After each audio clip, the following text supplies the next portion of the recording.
वहां एक दर्पण था जिसमें उसे राजा दिखाई दिए। राजा को देखकर वो अचंभित जो हो गया। वो ये कैसा दर्पण था जिसमें उसका प्रतिबिंब नहीं बल्कि राजा थे। आज फिर एक बार राजा की विशाल सभा लगी है। इस बार पहले की सभा से भी ज्यादा लोग उपस्थित हुए हैं। न सिर्फ इस राज्य के बल्कि आसपास के राज्य के भी लोग उस सभा को देखने आए हैं। कुछ विशेष था इस सभा में जिसको दंड मिलने वाला था वो दोषी। दोषी और कोई नहीं बल्कि इस राज्य की रानी थी। राजा की पत्नी रानी, जिसे आज दंड मिलने वाला था। उनका अपराध था राजद्रोह, राजा की आज्ञा ना मानना। जानबूझकर इस दोषी का निर्णय भरी सभा में खुले स्थान पर किया जा रहा है, ताकि राज्य के सभी लोगों के साथ राजा के मित्र और शत्रुओं को भी ये ज्ञान हो जाएगा कि राजा किसी को क्षमा नहीं करता। दंड देने का समय आया तब राजा ने वही दंड सुनाया जो उनके नए मंत्री और वजीर करुआ ने बताया। उसके बताने के बाद राजा का स्वर गूंजा। रानी को राजद्रोह के लिए हमें मृत्युदंड देना था, परंतु वो स्त्री है, इसलिए हम कृपा कर रहे हैं और उन्हें आजीवन कारावास का दंड दे रहे हैं। भीड़ में सिपाहियों के साथ खड़े रानी के छोटे भाई ने अपनी आंखों से बहने वाले आंसुओं को किसी तरह से रोका। दंड के मिलने के बाद सिपाहियों के साथ रानी जाते हुए अपने भाई की ओर भरी आंखों से देखते हुए गई। अभी रानी को महल में स्थित एक कारावास में रखा गया है। कुछ दिनों के बाद उन्हें महल से दूर बने कारावास में रखा जाएगा, जहां दूसरे बंदी भी हैं। रानी को उन्हीं के साथ आजीवन अपना दंड भुगतना पड़ेगा। अब कुछ ही दिवस हैं रानी के छोटे अनुज सूर्यदेव के पास कि वो रानी से भेंट करके ये पता लगा पाए कि आखिर रानी से प्रेम विवाह करने के बाद अचानक से ये महाराज को क्या हो गया है। उनमें इतना बदलाव वो भी कुछ दिवस के अंदर कैसे आया। सूर्यदेव के साथ इस बात से अचंभित बाकी सभी सिपाही और मंत्रीगण भी थे। इसलिए जब सूर्यदेव ने रानी से एकांत में बात करने के लिए सिपाहियों से विनती की तो वो मान गए। रात्रि में रानी ने कारावास में मिलने पहुंचा सूर्यदेव बच्चों की भांति फूटकर पहले रोया, फिर रानी से इस परिवर्तन के विषय में पूछा। रानी के पास भी इसका सटीक उत्तर तो नहीं था, फिर भी जो उन्हें लगता था उन्होंने बताया। यह सब तब से आरंभ हुआ जब वो झोला लेकर आया। कौन? सूर्यदेव ने अचंभित हो प्रश्न किया। वो जो अभी राजा का प्रिय है, मंत्री करुआ। न जाने उसके एकांत में मिलने के पश्चात राजा को क्या हो गया है।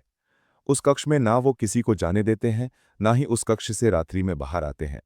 बस वो, उनका ये नया मंत्री ही वहीं उस कक्ष में समय व्यतीत करते हैं। सिपाहियों का कड़ा पहरा है वहां, जो किसी को भीतर प्रवेश नहीं करने देते। मैंने उस कक्ष में जाने का प्रयास किया, बस यही मेरा राजद्रोह है, जिसका दंड मुझे आजीवन भुगतना है। सूर्यदेव के मन में असीमित प्रश्न थे और उन सभी का उत्तर था वो कक्ष जहां पर सख्त पहरा है। उस कक्ष में रात्रि में जाना तो संभव नहीं था, इसलिए सूर्यदेव ने उस कक्ष में तब जाने का निर्णय किया जब राजा अपनी सभा सजाए बैठे हों। अगले ही दिवस उसे यह अवसर मिल गया, लेकिन चुनौती थी पहरेदार। उन सभी को चकमा देना था। कक्ष के भीतर क्या था ये वो पहरेदार भी नहीं जानते थे। सूर्यदेव ने एक योजना बनाई। उस योजना में अगर वो सफल हो जाता तो उस कक्ष में जाकर उसके रहस्य का पता लगा सकता था। उचित समय देखकर उसने अपनी योजना को प्रारंभ किया। वो दौड़ता हुआ उन सिपाहियों के समीप गया। अरे तुम सभी धूर्त बनकर यहां मेरा मार्ग रोके खड़े हो, मुझे भीतर जाने दो। राजा का आदेश है, उनकी बहुमूल्य वस्तु को मुझे सुरक्षा देनी है, साथ ही तुम्हें भी यहीं खड़े होकर द्वार की रक्षा करनी है। पर आपको भीतर क्यों जाना है? यहीं रहकर भी आप वो कर सकते हैं। उस कक्ष के गुप्त द्वार के विषय में तुम्हें पता है। उसका ज्ञान या तो महाराज को है या मुझे। महाराज को भय है कि कहीं उसका भेद उन लुटेरों को पता लग गया तो, इसलिए मुझे वहां उसकी सुरक्षा करना है। सिपाहियों को अभी भी पूर्ण रूप से भरोसा नहीं था, लेकिन अब सूर्यदेव ने उन्हें समझाने का प्रयास नहीं किया। उसने सख्ती के साथ वो द्वार खोल लिया और उनके भीतर प्रवेश कर उन्हें आदेश दिया कि अब द्वार बंद कर उसकी सुरक्षा करें। भीतर तो उसने प्रवेश किया, परंतु उस कक्ष में कुछ भी ऐसा नहीं था जो उसे भयभीत या अचंभित करे। पूरा कक्ष रिक्त था। उसने पूरा ध्यान देकर देखा तो सिर्फ एक काला पर्दा उसे दिखाई दिया। सूर्यदेव उस पर्दे की ओर गया। उसे लगा था कि उसके भीतर कोई छुपा द्वार होगा जो किसी और कक्ष में जाने का होगा। इस भाव से उसने उस काले पर्दे को हटाया। पर्दा हटाते ही उसे वो मिला जिसको उसने कभी अनुमान भी नहीं लगाया था। वहां एक दर्पण था जिसमें उसे राजा दिखाई दिए। राजा को देखकर वो अचंभित जो हो गया। वो ये कैसा दर्पण था जिसमें उसका प्रतिबिंब नहीं बल्कि राजा थे। सूर्यदेव, तुम यहां तक आ गए। देखो उसने कैसे इस दर्पण में हमें कैद कर दिया। किसने महाराज? आप यहां से कैसे स्वतंत्र हो पाएंगे? बताए हमें क्या करना। तब राजा ने करुआ और उस दर्पण के रहस्य से पर्दा उठाया। जब करुआ उस दिन सभा में आया था, तब साथ में एक झोला लिए हुए था। मैंने उसके पहले उस विषय में सुना था कि कोई है जो राजा को अपनी बहुमूल्य वस्तु देना चाहता है। वस्तु ऐसी थी जिसे किसी ने नहीं देखा था। उसकी बातों में आकर उसने कहे अनुसार ये कक्ष रिक्त करवाया। कक्ष में आकर उसने मुझे कहा कि वो मेरे लिए एक ऐसा चमत्कारिक दर्पण लाया है जिसमें हम भविष्य देख सकेंगे। उसने मुझे ये दर्पण दिखाया और कहा कि जब वो ना कहे तब तक मैं उस दर्पण में निरंतर देखता रहो। मेरे निरंतर देखते समय उसने ना जाने क्या गुप्तविद्या की, जिसके परिणाम स्वरूप मैं इसमें कैद हो गया। सूर्यदेव ये सुन ही रहा था कि कक्ष में उस मंत्री और प्रतिबिंब अजाने प्रवेश किया। तुम्हें क्या लगा कि तुम इस दर्पण का पर्दा उठाओगे और मुझे ज्ञात नहीं होगा? अब तुम भी सदा के लिए अपने इस महाराज के साथ रहोगे इस दर्पण में। सूर्यदेव भयभीत था। वो राजा का हश्र देख चुका था। इस समय वो खुद को बड़ा कमजोर महसूस कर रहा था। फिर हड़बड़ाहट में उसने छिपाई हुई छोटी तलवार निकाली। करुआ देखकर जोर से हंसा। अच्छा, तुम इससे हमारी हत्या करोगे? मारो। मैं तुम्हें नहीं, इस दर्पण को नष्ट करूंगा। यह भी सूर्यदेव की एक योजना थी। दर्पण के नष्ट होने से करुआ में क्या परिवर्तन होता है, वो ये देखना चाहता था।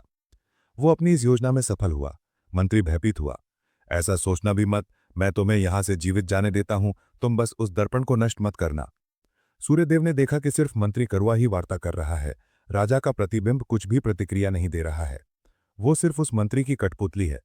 सूर्यदेव ने दर्पण को नष्ट करने का मन बनाया और दर्पण में कैद राजा को कहा, महाराज अब आप स्वतंत्र हैं। ये कहकर उसने दर्पण पर अपने हाथ में पकड़ी तलवार से जोर से मारा।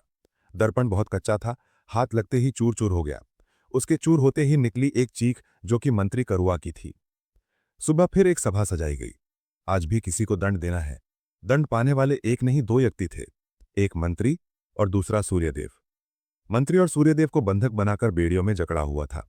विवश मंत्री ने सूर्यदेव को कहा, ये था तुम्हारे दर्पण तोड़ने का परिणाम। तुमने एक दर्पण से कई जीवन समाप्त कर दिए। एक दर्पण में कैद राजा का, तुम्हारा और मेरा।